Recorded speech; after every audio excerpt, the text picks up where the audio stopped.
موږ وخت تېر وشو او ټایم یې دلته راکړی و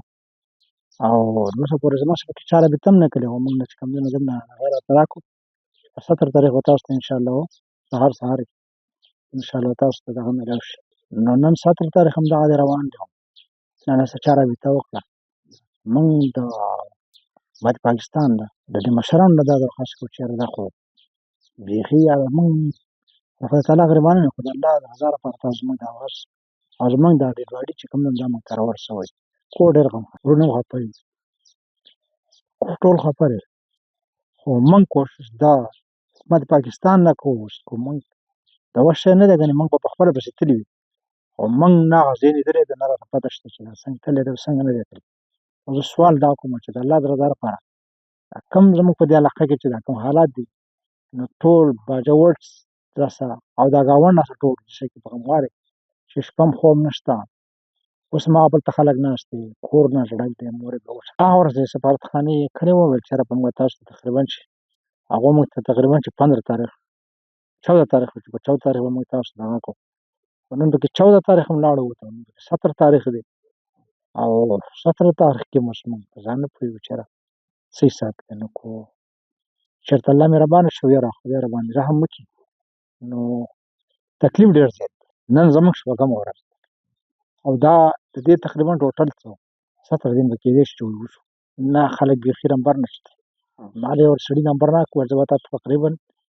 چې مازدیګر ټلیفون وکړم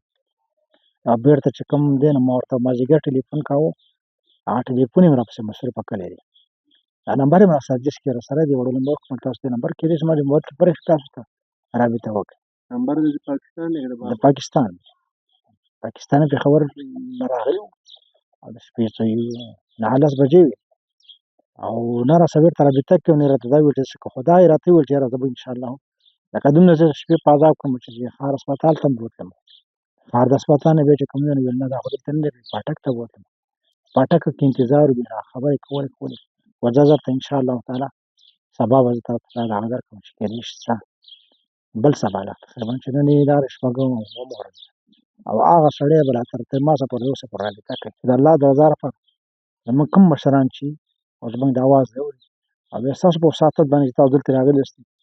الله ستاسو خو کې او ستاسو په دې میډیا په وساطت باندې چې یاره زما د زوی د لاس چې جلد الجلد ورسېږي نو زما په دې کور کې به چې کوم دی نو دا دغه د نن شپږمه ورځ او زه پخپله په دې پریشانۍ کې پروت یم چې وزم هم شور او غوغاره چې راځم هم شور او غوغاره او چې نه یم هم شور او غوغاره. ما باندې د کور نه پرېشر دی، د زامنو پرېشر مې دی، د وروڼو پرېشر مې دی، د ورور پرېشان را باندې ډېر دی. نو ویل ته ما ته ووایي پرون یې راته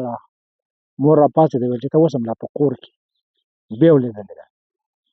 ورکوټې خور یې دغه د ګردو تکلیف دی کاڼو هغه ډېره پرېشانه ده، بله خور ده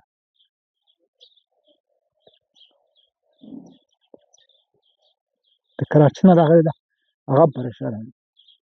دا ورکوټې ورور هم پرېشانه